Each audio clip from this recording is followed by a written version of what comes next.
Good afternoon, ladies and gentlemen. I am Angela Yates. I am Lieutenant Governor for Zone 8 of the Alabama-Mississippi District of Optimist International.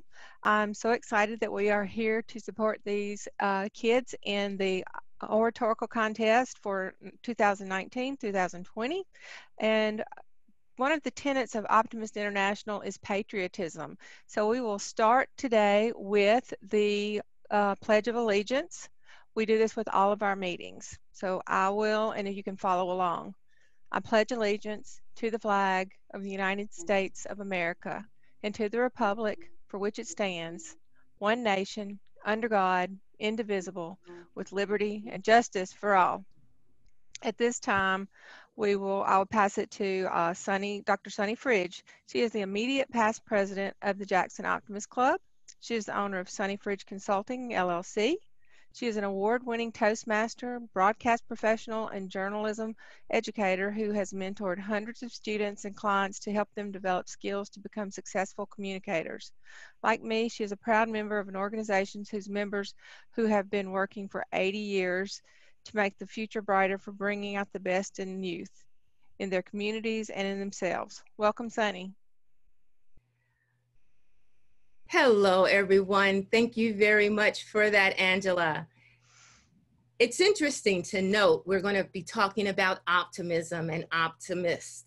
And it's interesting to note that the Optimist Creed was written by a gentleman named Christian Larson.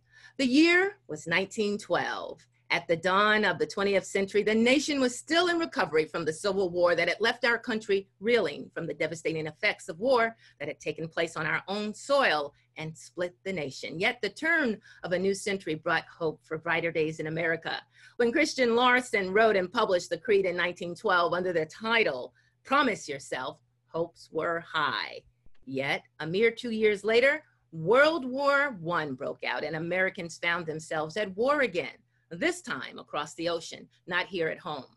In the aftermath of World War I, the movement of Optimist International gained momentum. Local clubs were established across the country. The words of Christian Larson seemed even more appropriate than they were when they were first written, and "Promise Yourself" was adopted as the Optimist Creed in 1922. If you should find the words of our creed a bit uncontemporary, remember that they were written over 100 years ago. Yet the thoughts that they express are as contemporary as they were when they were first written. The world is still full of trouble, uncertainty, conflict, and war. We have faced natural disasters, the Great Depression, recessions, COVID-19, and untold tragedies as a country. Life has its ups and downs for us all, yet the way we approach our daily lives and our world does make a difference. To live with optimism is to live with hope, and to live with hope makes a difference for our lives, for the folks we interact with, for our country, and also for the world. This is the purpose of Optimist International. Now, please join Angela, Lieutenant Governor Angela Yates, as she will share and lead us in the Optimist Creed. Just one moment. Angela? Okay.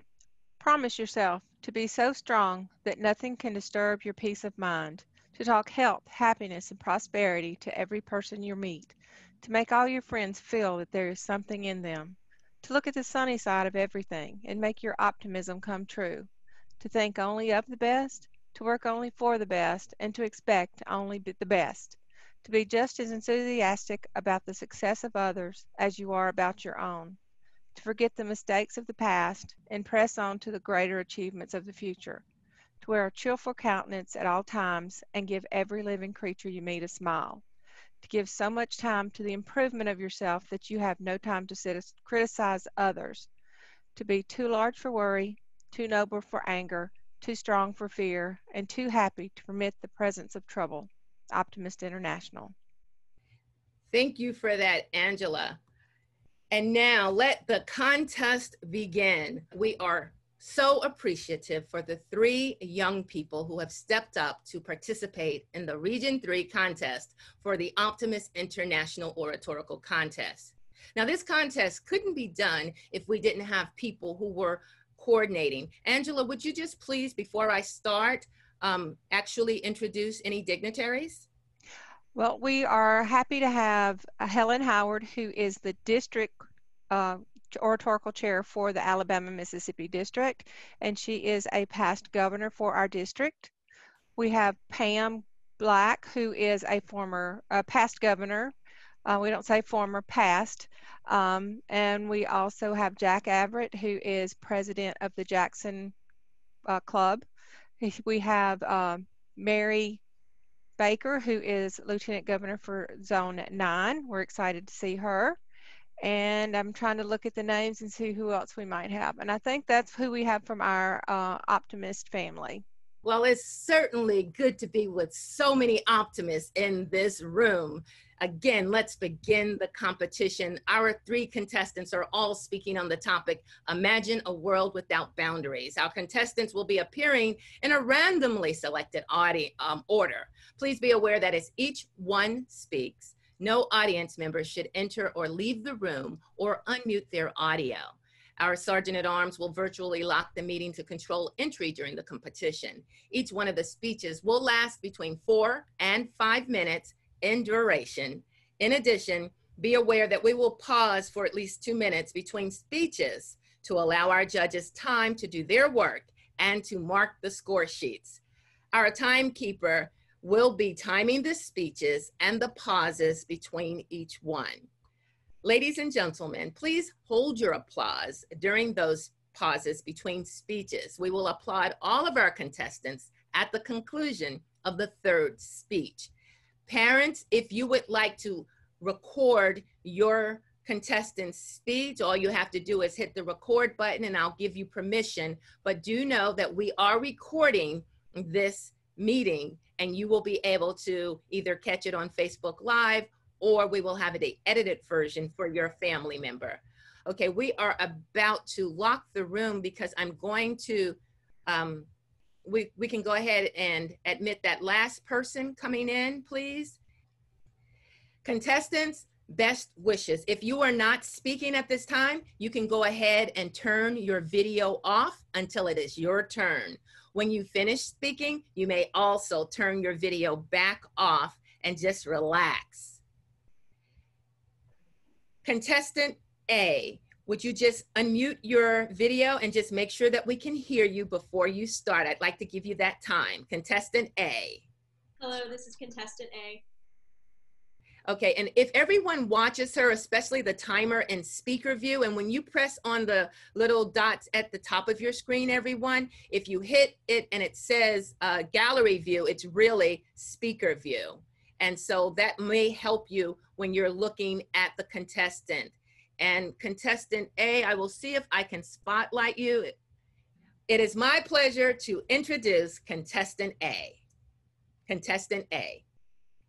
Let's imagine a world without boundaries. The purpose of a boundary is to separate people.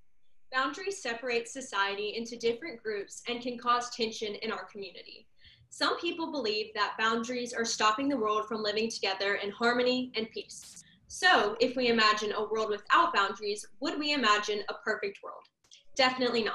Because despite what these people think about living in amity and nothing segregating us, there are always going to be issues. Even with no boundaries, people will still find a way to disagree about something and there will be discourse. And discourse is good. It causes change to happen. So, as optimists, something we can do is use those differences to encourage discourse as we try to look on the bright side of life. Contrary to popular belief, optimists are fully aware of the bad things that can happen in our lives. Optimists get flat tires, optimists get fired from their jobs, optimists get cancer. The difference is all in how the optimist chooses to deal with those things. Even in a world without boundaries, these things would still happen. That is why people need to continue to be optimists. Optimism is defined as hopefulness and confidence about the future or the successful outcome of something. Optimism is seeing the world in the best possible light. An example of someone who always saw things in the best possible light is my role model, Helen Keller. Keller was born without the ability to see or hear. Living without these senses presents the most challenging boundaries with which someone could be confronted. She was not able to imagine a world without boundaries, so she chose to make her life the best possible one it could be, despite her own personal limitations. Keller said, "Optimism is the faith that leads to achievement. Nothing can be done without hope and confidence. Her thinking inspires me to live with that same hope and confidence." Helen Keller could have chosen to be weighed down by her boundaries and live the life people expected of her, but she chose to rise above them instead. She showed the world that despite her limitations, she lived a beautiful and fulfilling life like true optimists would. In my favorite book, A Tree Grows in Brooklyn, author Betty Smith writes about a young woman's coming of age in the early 20th century. Her young heroine, Francie Nolan, describes this tree, and the reader knows it serves as a symbol of hope throughout the novel. The tree grows up through the cracks of cement because it is strong like the immigrants of Brooklyn. Francie and her brother Neely cannot afford expensive pleasures but find joy as they visit the junk dealer and dream of the penny candy they will purchase with the money they receive from recycling newspapers. They deal with the death of their beloved father, Johnny, and grieve with their devoted mother, Katie. The novel continues to surprise readers with its optimism and reminds us that attitude is only a state of mind. Another young woman whose optimism surprised the world is Anne Frank. In the classic Anne Frank, The Diary of a Young Girl, we are introduced to this positive girl whose writing has numerous examples of how optimism and courage go hand in hand. As her family faces the horrors of the Jewish Holocaust while hiding from Nazis for years, she maintains an attitude of strength and hopefulness nearly beyond our comprehension. Anne certainly faced a world filled with nearly impossible circumstances and overcame the boundaries those presented. Anne wrote, "As long as this exists, this sunshine in this cloudless sky, and as long as I can enjoy it, how can I be sad?" Her realistic optimism has inspired generations of readers. Let's get back to one more young woman, little orphan Annie from the comic strip and Broadway show. Remember, she was orphaned and poor. She lived with the mean Miss Hannigan and was lonely until she found the stray dog Sandy. There could hardly be worse circumstances for a little girl. She could have despised Miss Hannigan and resented being asked to serve as a scullery maid, but instead, she chose an attitude of optimism. She chose positive thinking instead of merely being realistic with her orphan sisters. She told them to hold up their chins and grin and say, "The sun will come out tomorrow." And for her, it certainly did. Because of her optimistic outlook, she won over the serious Daddy Warbucks and influenced his life and his decisions. She became a member of his family and completed his life in a way that gave them both a happily ever after. I'm going to conclude with another quote by the remarkable woman and optimist Helen Keller when she said, "Keep your face to the sunshine and you cannot see the shadows." This is an important reminder to us all. Thank you. Thank you, Contestant A. We will now take 2 minutes to allow the judges time to do their work.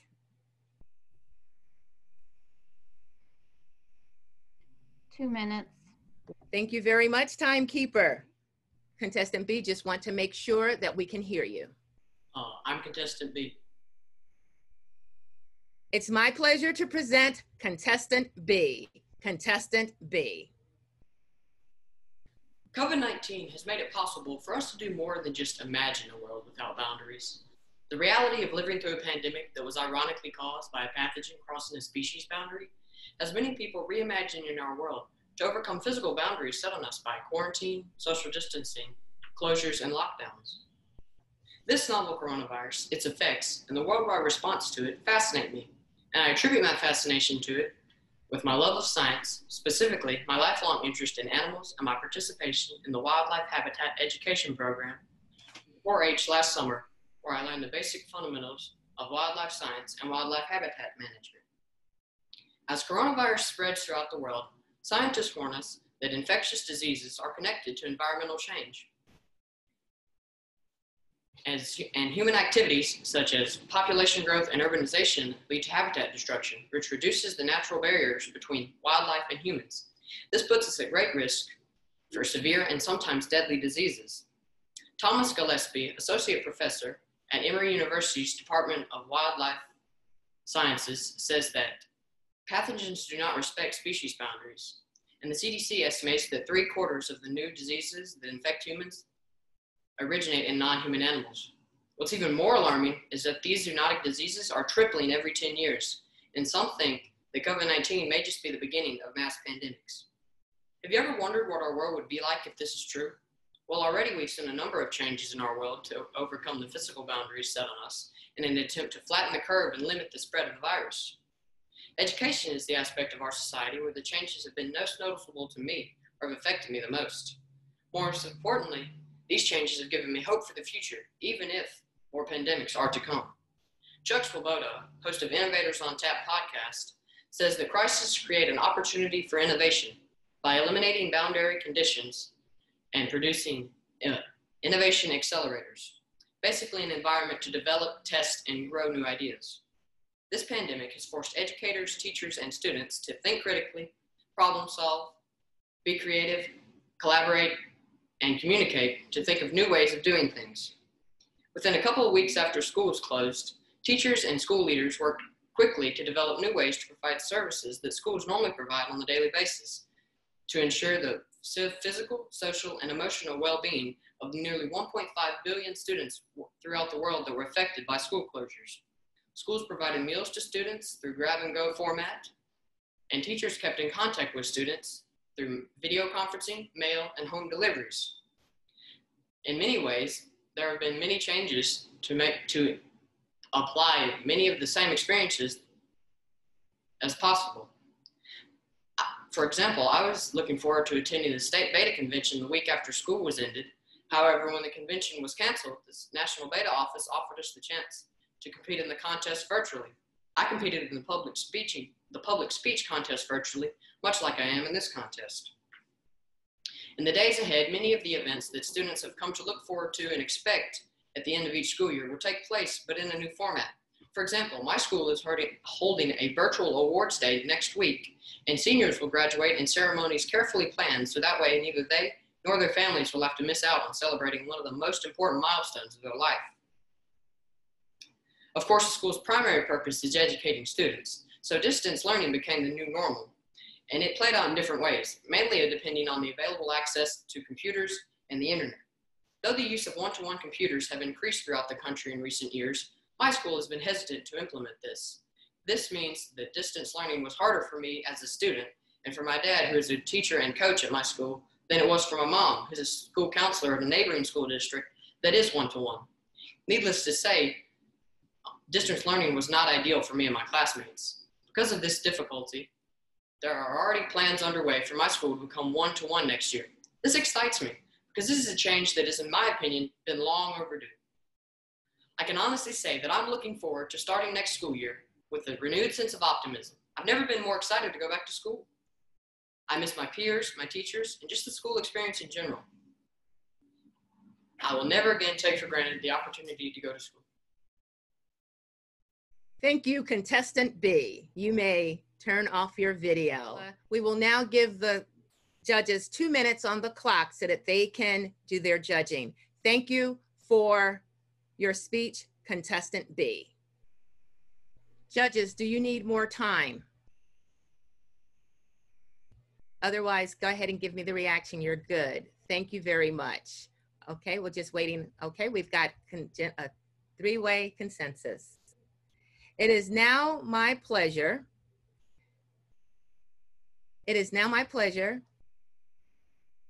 To call on Contestant C. Contestant C, please unmute your video and audio. As our research this year's theme, Just Imagine a World Without Boundaries, I found myself panicking because boundaries have been a pivotal part of the development of the human race. Everything that I read indicated that society is dependent on some type of guidance. I was confused, perplexed, mystified on how to compose an essay on this subject. Then it came to me. The problem was I was looking at the theme through pessimistic eyes. The theme was just imagine a world without boundaries. Then I realized the importance of these words. This evening is my mission to explain my position on this subject. The Merriam-Webster Dictionary defines boundaries as rules or limits a person creates to identify themselves. If you think about it, it helps create who we are and what we are worth to ourselves. It's the mental gauge that we establish to create our value system. Initially, when I was imagining a world without boundaries, I envisioned a society in ultimate chaos. I closed my eyes and imagined opening my front door, only to see my friend's house inflamed with fire, and our neighbors running from someone who did not like the decor they chose for Christmas. I also imagined waking up to a society where education is forbidden. These are simplistic scenarios, but if you think long and hard, you can see how sickening this world could become. Alex Raboy posted in her article, The Center of Growth. Boundaries are the dividing lines between you and everyone else. They help make us individuals separate from the group. Most gracious audience, boundaries can help you determine how long you allow yourself to be abused, oppressed, or bullied by others. My father, in his effort to raise me, is an activist for fair and meaningful guidelines and instruction. His philosophy, do unto others as you will have them do unto you. This paradigm is not only educational to me, it's educational to my peers, as we decide what is acceptable and unacceptable behavior in our society. Then it came to me that our objective was to imagine a world without boundaries. My problem was I was confusing borders with boundaries. Then I asked myself, why would I want a world with boundaries? Brene Brown once said, daring to set boundaries is the courage to live ourselves, even if it risks disappointing others. My grandmother constantly reminded me, if you didn't stand for something, we'll fall for anything. As I thought of the problems in our world, such as poverty, hunger, war, education, and lack of transparency in government, made this situation more complex.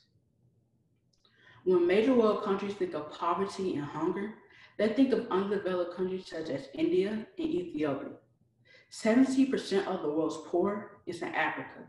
Sadly, this is projected to reach 80% by 2023. Imagining a world without boundaries can be very heartbreaking. If it wasn't for one element to change this negative outlook to a positive one, this element is love. Michael Jackson coined the phrase, I'm starting with the man in the mirror. I believe that he meant that mankind has the ability to make a difference in a world with restrictions. We have the ability to reason. Mankind has a purpose, objective, and motivation. However, we turn a blind eye to the poor and their conditions. We're all of the same blood, and the only thing that separates us is our selfishness. We can create a world without boundaries and make it a perfect place if we learn to respect one another, love one another, be kind to each other, and do not let the selfishness overrule what is right. Most honorable judges, I truly believe that my generation has the mindset and the ingenuity to create a world without boundaries and make it a perfect place for the entire world. I know I must be a sounding voice for this righteous change. If my imagined dream is become a reality. Thank you. Thank you, contestant 3. We will now take 2 minutes to allow judges time. Everyone else, will you turn your video on at this time so that we can actually hear ourselves as we give a big round of applause to these contestants. So again, unmute yourselves, everyone. I'm going to unmute all for a quick moment. So be ready. Here we go. Unmuting all. All right. Woohoo! Let's give them a clap. Yay, yay, yay. Exactly. Woohoo! Congratulations, everybody. They're wonderful, wonderful job. Thank you so much. Yes. Well, and we can also do like the oratorical, the CCDHH and do the jazz hands for the applause. That's right. That's what we need to do. You know, we do that in Toastmasters as well because we can't talk all the time across each other. So yes, I'm going to do that in agreement. So here's what happens right now, everyone.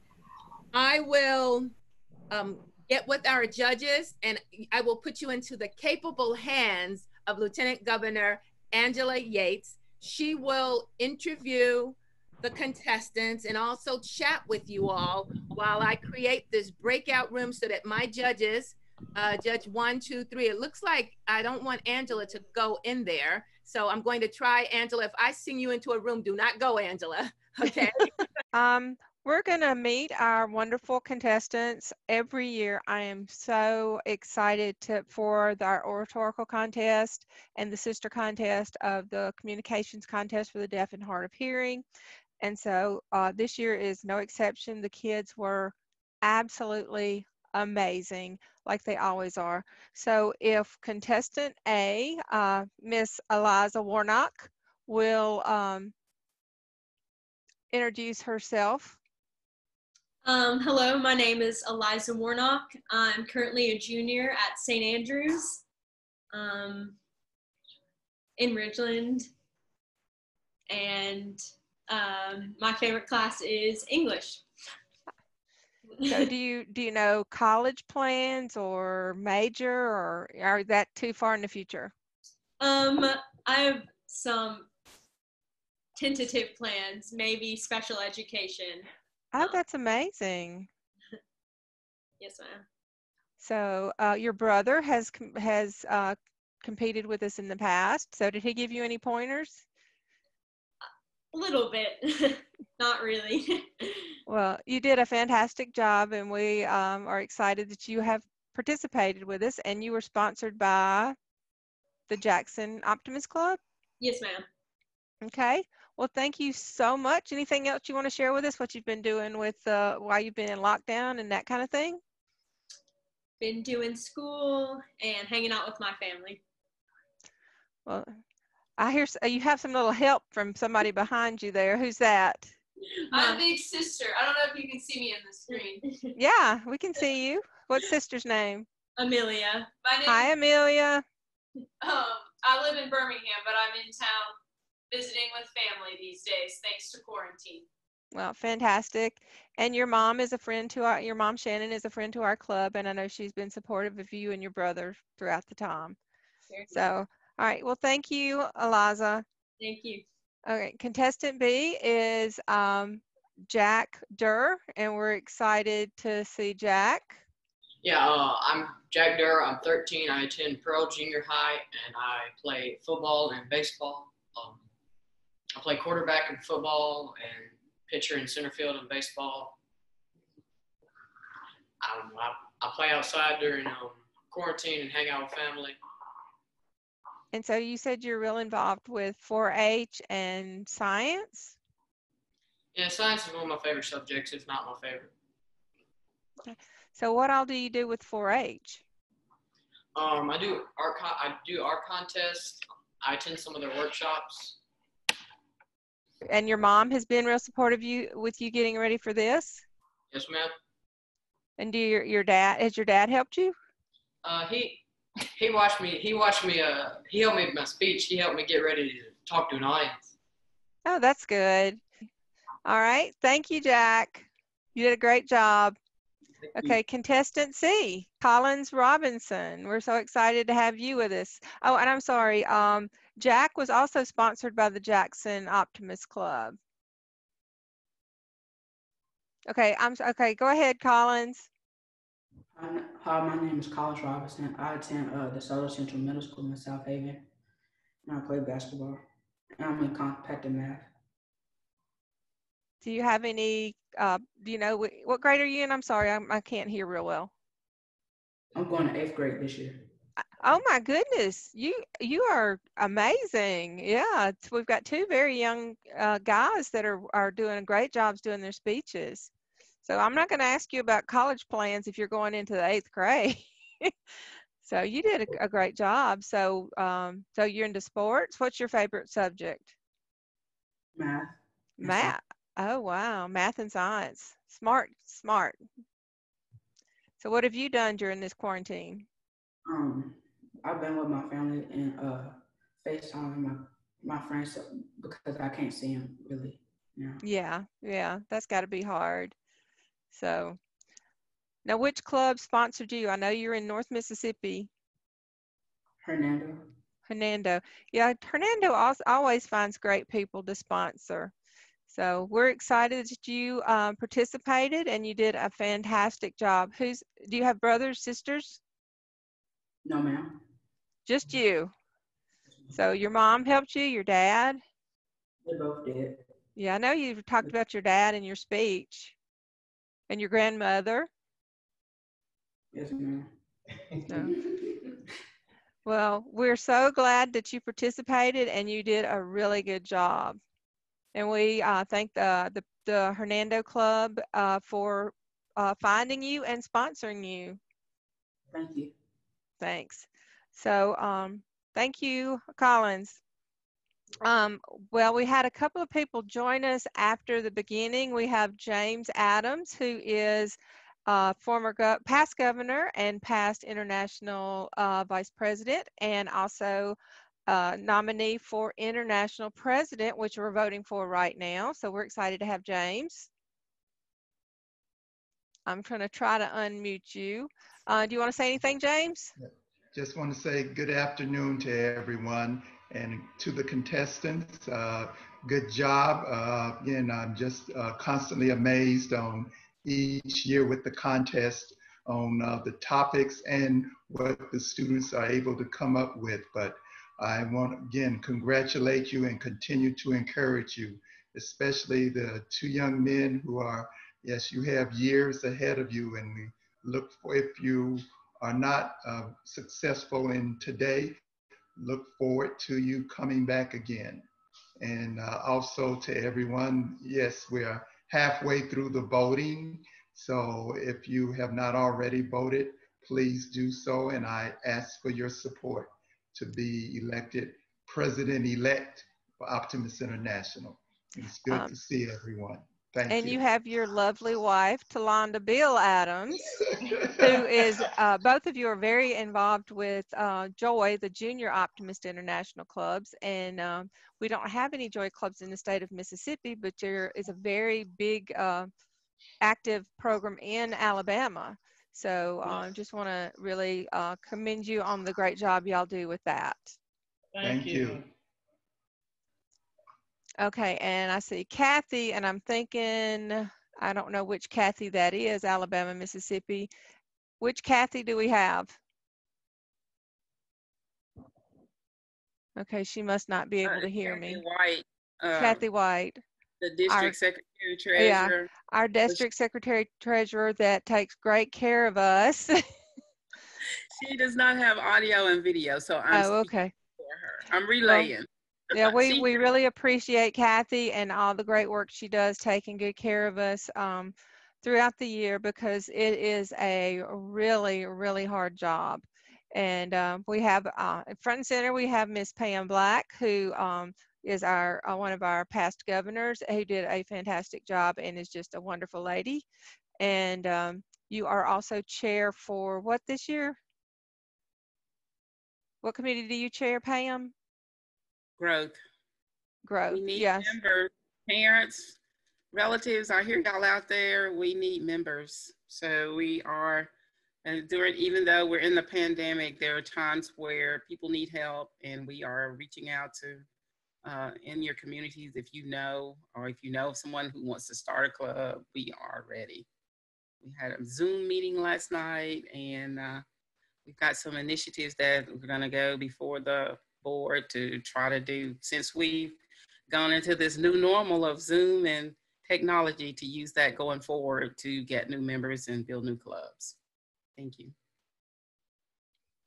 Okay. Well, I'm going to give a little bit of history on our, Helen, did you want to give anything on this oratorical, or say anything, since you are our district chair, and tell about the district contest? Okay, there, we can see your beautiful face now.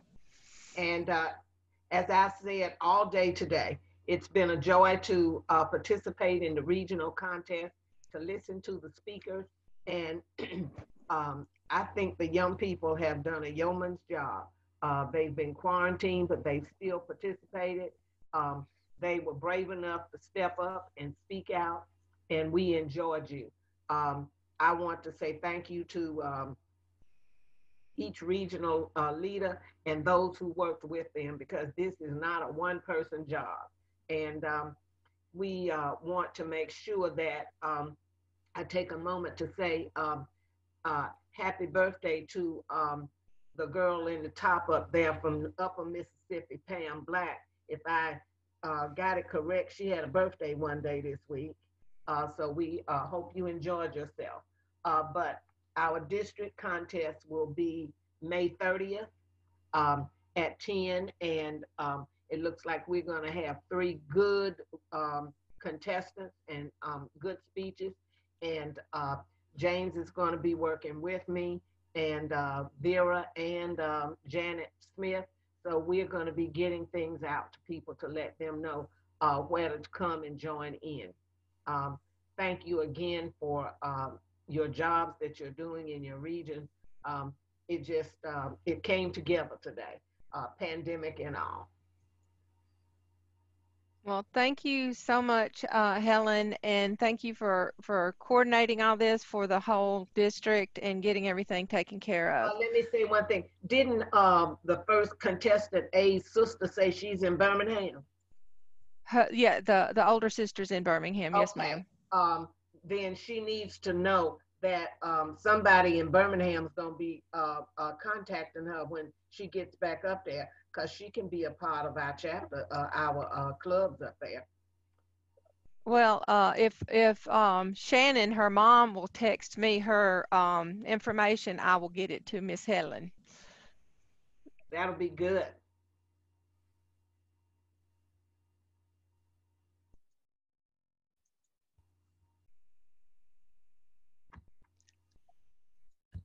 Okay, well, I'm going to give y'all just a little history on how the oratorical started, since they're still tabulating those scores. Y'all were so good, they don't know what they're going to do about it.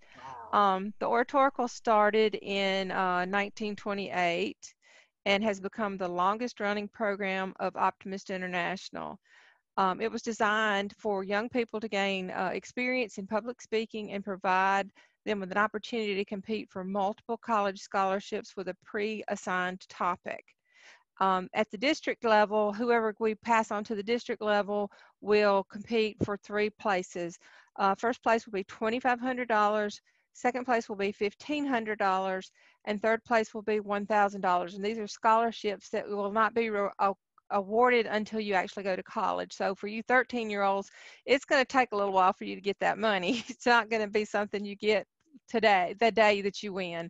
But this is part of a championship world level. And if you win at the district level, then you have the opportunity to go forward and complete at the regional and the world champion. And the regional winner wins $5,000. Last year, our young lady, who was from North Mississippi, I believe your club sponsored that young lady, didn't they, Pam? Yeah. Okay. So 13-year-old girl from North Mississippi won the district last year, went on and won the $2,500, went on and won $5,000 at the regional, and she was 13. So don't think because you're 13 you can't do well, and don't think because you're from Mississippi you can't do well. Mississippians are writers, we're storytellers, and that's what makes you great. Southerners are great storytellers. So this in Mississippi typically does well, and the Southeast region, which includes Louisiana, Mississippi, Alabama, Florida, Georgia, the Caribbean, our region is a very strong optimist region, and we typically do really well in so much. We do a lot with the Optimist Foundation, which this is, where's my logo? This is the Optimist Foundation logo, and the foundation is what pays for these scholarships. We have over $400,000 annually that's donated for this foundation for scholarships, and that includes our oratorical. This includes our communications contest for the deaf and hard of hearing, for our essay competitions, for our golf scholarships, and that's, again, all of these are given at least on the district level, if not on a regional and international level. So this is an amazing opportunity to help all of these children, boys and girls. And if you're into golf, you can contact your local club and see if there's something you can do.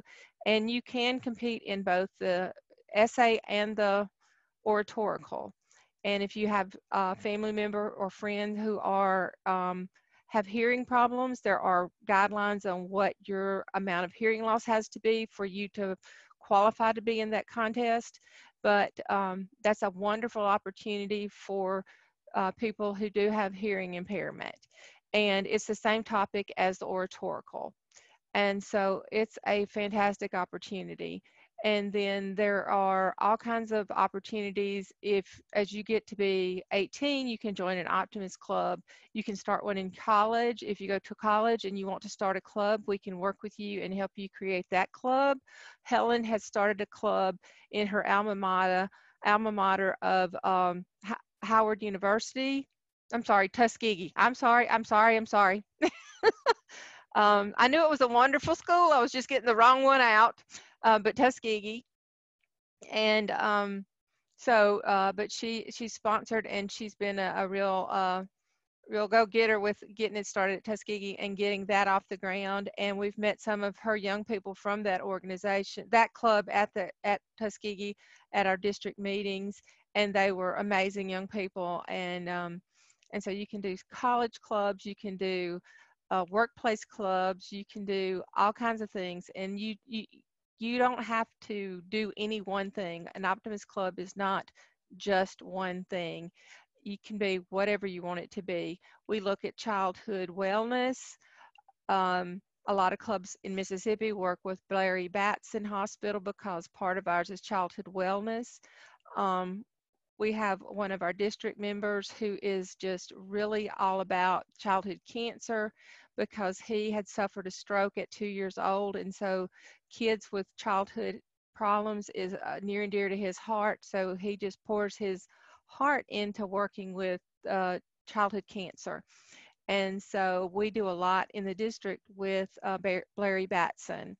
And then we have things where we help my two local clubs here in central Mississippi, Jackson and Brandon. We work with Ronald McDonald House, which is also something that the international organization has adopted as one of ours.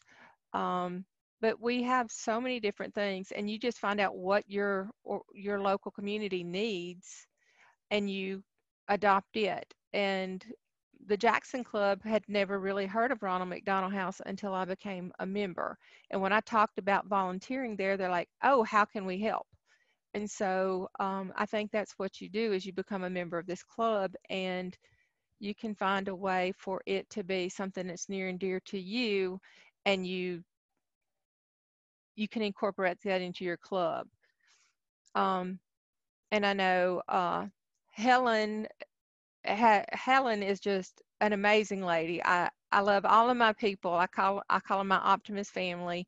And I just always think of everybody I meet. It's just, they're such amazing people, and they all have so many special gifts. And you just see they just have such a giving heart, and they really just, you just don't realize, because they're so humble, you don't know how gifted these people are until you talk to them, and they think they're just normal everyday people. They are just normal everyday people, but they also have this special gift, and so intelligent. And then you talk to them and you find out, oh my gosh, how can this person just seem like this down-to-earth person, and yet they're brilliant. We have people who worked at NASA that are part of our district, and James is an engineer, and he's just absolutely amazing. And he'll get up there, and he's just, well, I don't think I could ever seen James dirty. I don't think James can get dirty. But he works with those kids every single time, and does the nitty-gritty stuff. And so it's just absolutely amazing to meet all of these wonderful gifted people, and to be able to call them my friends and my family of choice. So I wish we could talk to Kathy, because Kathy is just a lot of fun, and the work she does and all of that. But even and the parents I have met through the kids that come and work with us, just the work they put in to help their kids to move forward is also rewarding. And the hardest part for me with this COVID is some of our favorite projects have had to be put on the back burner. Two of our projects that the Jackson Club does is we do a fishing rodeo with the Mississippi School for the Deaf, the elementary kids. And not to be able to do that fishing rodeo was just horrible, because it's so much fun to see these little kids catch a catfish this big. And they're just, their eyes get huge and they just get so excited because some of them have never fished before and they've definitely never caught a catfish that big. And then the other thing we always do is Camp Rainbow, a camp for children with cancer. And they just get to be kids, not a kid with cancer, but just a kid at camp.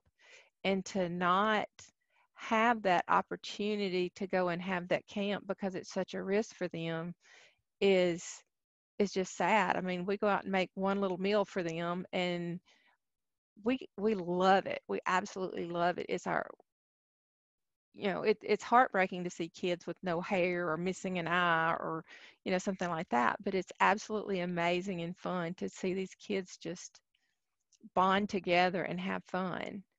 And the leaders of this camp are a couple that are cancer survivors that come back every year, and they're now married.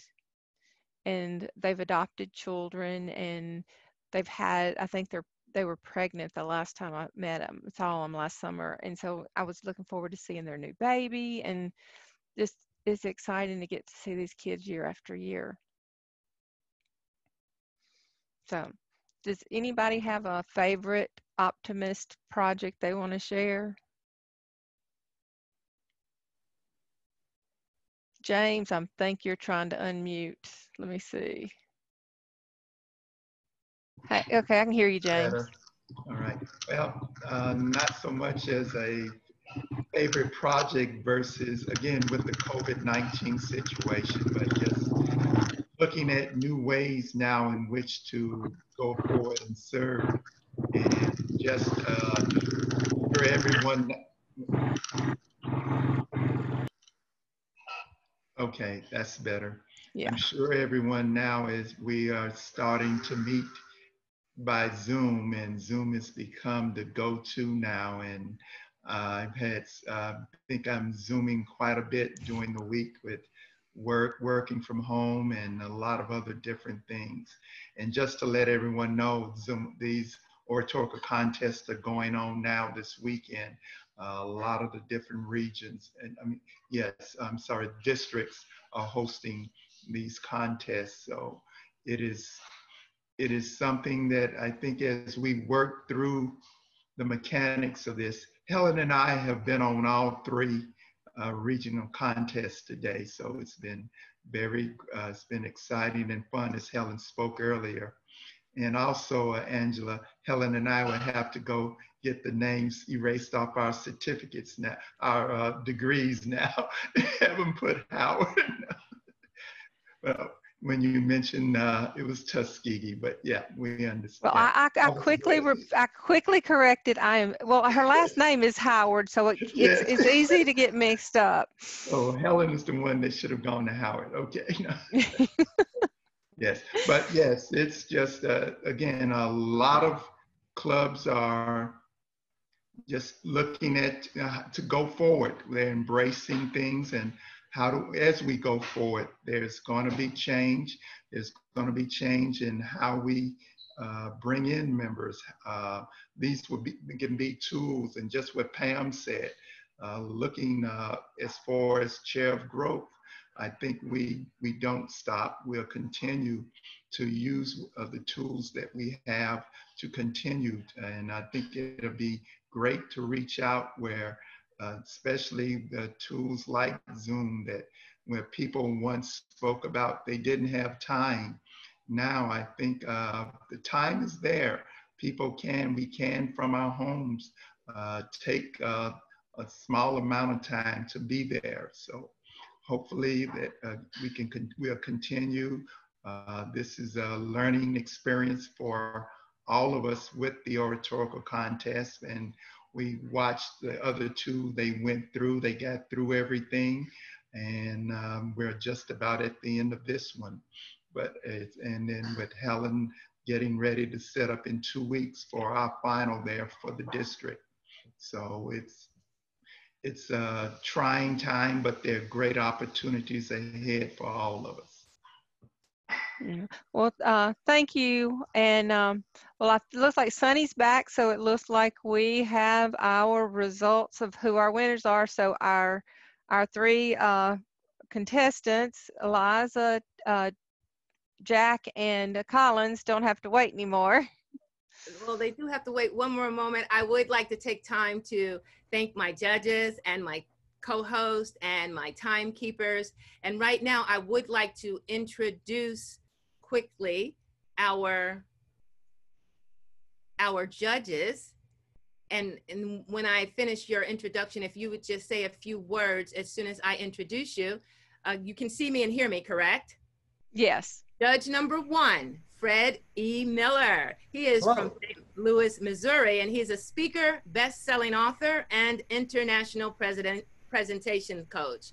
He is known as the coach who shows his clients how to develop, practice, and deliver knock your socks off presentations and elevator speeches with no sweat. Ooh, that was so good. I don't have to say anything now. He is a local TEDx talk coach, and his podcast channel is one of the top 25 online public speaking podcasts. Businesses, individuals, and organizations hire him because they want to improve their networking, public speaking, and presentation skills. Thank you, my colleague. Thank you for being a judge today. Oh, thanks for the privilege. That was great. Thank you very much for having me. Your impressions. Oh, it's great. I mean, it's so tough talking just into a camera rather than have a live audience. So these kids did well. I mean, it was tough to judge. They all did excellent. And real quickly, how has COVID-19 impacted your speaking business? Well, we're doing, this is how we do it. This is how we do it. I have noticed one thing, though, it's worth mentioning. Everyone is in the front row now on Zoom, and a lot of people don't realize it. So there's a lot of nonverbal communication being given that people rather not give, but they're not aware of it yet. But we'll figure it out. Wonderful. Thank you for that. Thank you for sharing.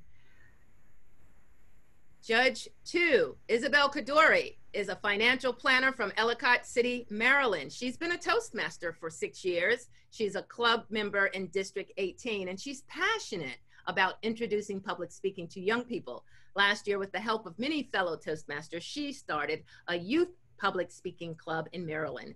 Most of her Gavel Club members are middle school students. These kids have been making a wonderful progress in a Toastmaster Club meeting environment. Thank you again, Judge 2, Isabel Kaduri. Thank you. What I'd like to ask you is, you said that you were so impressed earlier. You told me how impressed you were with these speakers. What do you have to say about how you are so passionate about teaching young people to be better communicators? Thank you, Sunny. I have an engineering background, and even in my current career, I've seen a lot of really smart people, but their career are hindered by lack of public speaking skill, including myself. Toastmasters really transformed me, even though I feel like if I could have started the right training much earlier, my life skill, real life skill, and career skill would be much more enhanced. So I feel passionate about introduce public speaking early to the young people, and I tried that last year, and I see a lot of growth in my club members, and I'm so glad that you invited me here. I'm so impressed by these young speakers, and I would love to get to know the people from Optimist Club, and so I can learn from them. And please share some your wisdom with me, how to encourage and inspire the young people. Back to you. Thank you very much. And yes, I'm sure there is an Optimist Club near you in Maryland, and it's a pleasure to be one of your colleagues helping kids on Sundays at 3 p.m. online learn how to be a better communicator. I enjoy doing that with you. Judge 3, alert the media. Judge 3, Linnea Lewis is the weekend evening anchor and dayside reporter for WJTV 12 News, our CBS affiliate here in Mississippi. She is originally from Oakland, California. Linnea traveled across the country to attend the HBCU Norfolk State University in Virginia. There, she would become a member of Sigma Gamma Rho Sorority Incorporated and graduate with her Bachelor of Science degree in Mass Communications. Soon after, she would graduate with her Master's of Arts in Journalism from Regent University. When she's not on the television screen, she loves giving back to her community through service and mentorship. And thank you, Linnea Lewis, for being our judge today. Yes, thank you so much for having me. It's amazing. Yesterday, while we were doing a practice run, you told me you'd be a little late. So I turned to Channel 13, our CBS affiliate, and our other judges were on. And I turned my computer and I said, see, there she is live doing breaking news as we speak. And then, like Superwoman, she got in her car and turned on her computer about 15 minutes later to join our judges meeting. So thank you so much. And I wanted to ask you, how has COVID-19 impacted the way that you report and do the news and serve the audience? Well, first I want to say thank you so much for allowing me to be a part of this contest. All of the speakers were amazing. I wish I had something like this when I was younger. But COVID-19 has definitely impacted our industry. There's no breaks. We're still out here learning. We're starting to use more of our computers when it comes to doing interviews. So we're very familiar with Zoom, FaceTime, and any other application that we can get to. But it's helped us start to think outside of the box and make sure that we're creative, and we're starting to have more story ideas. We're starting to get more personal with people about how they've been impacted by COVID-19. But just like everyone else, we're learning, just like the scientists are learning. We're learning about all of the different impacts that it's having on businesses, schools, just everything. So it's been a learning experience for all of us right now. Well, we thank you. Thank you for getting the news to us, important information that so we can make important decisions. So again, thank you for being a judge. And then I also want to introduce our timekeeper, one of our fellow optimists from the Jackson Optimist Club, who was gracious enough, and fortunately nobody had any infractions, and that was wonderful. Erica Sittler, would you just please unmute your audio and video, and thank you. You work with a local advertising firm and you're a newlywed. How have those two things impacted your life these days, Erica? Oh, it's interesting to do advertising where you're meeting clients via Zoom meetings all the time. That's definitely a big change. Being a newlywed, we got married March 7th. Went on our honeymoon, came back to lockdown. So it's been quite, I have 3 kids, so it's been quite a new experience for my new husband. He's like, oh, welcome to the family. So, but my husband is also a fellow optimist. So it's been a fun few weeks as a family together.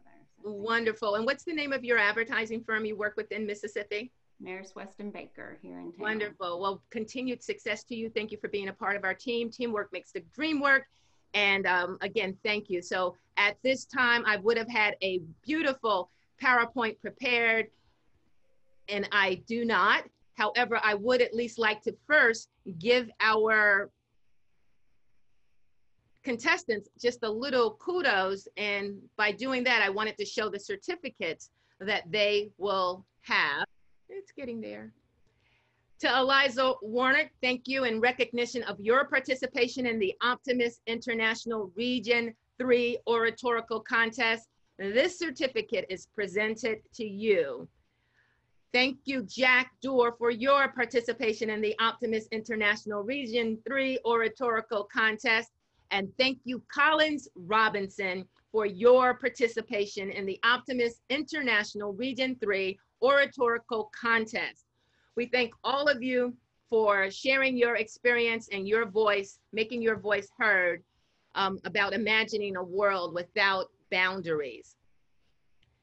Now for the time that we were waiting for. So you'll have to make an imaginary drum roll. I'm going to start with our 3rd place winner. And everyone, if you would give applause to our 3rd place winner, please give it up for Jack Durr.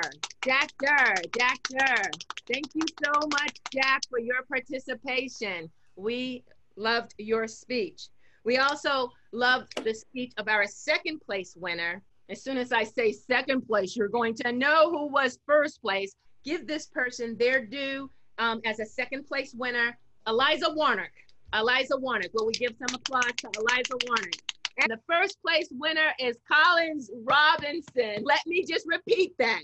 Third place, Jack Durr. Second place, Eliza Warnock. First place, Collins Robinson. So parents, come in the picture, parents. Come on in. Come on in, family. Mom, what do you think? Dad, what do you think? I thought he done a wonderful job. I really appreciate him having the opportunity to participate, and I'm most happy that he won. But all of the contestants was very, very good. I thought they did a wonderful job. I just appreciate the opportunity. Thank you so much. Thank you so much. And Collins, are you looking forward to competing in the district contest? Yes, ma'am.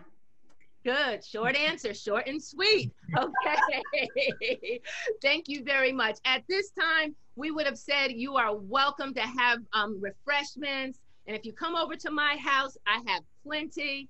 But other than that, I would like to just say thank you all. It's 3:16. We didn't do too bad, and it can be quicker. I've learned a lot being a host of an oratorical contest, but it has been a pleasure to be able to help bring out the best in our youth and to have a District Zone 9, Mary Baker and Pam Black. What do you think of your young man? I understand he comes from your area. You can unmute. I am super excited. I'm so proud of you, Collins. Thank you for even taking the time. Thank you, parents, for working with him. I knew he would do good, but I told him that the competition would be good. The other children did good. I was so proud of all of them. Even though you've been quarantined, it's just other things to occupy your time that they took the time to do this contest, and they were all amazing.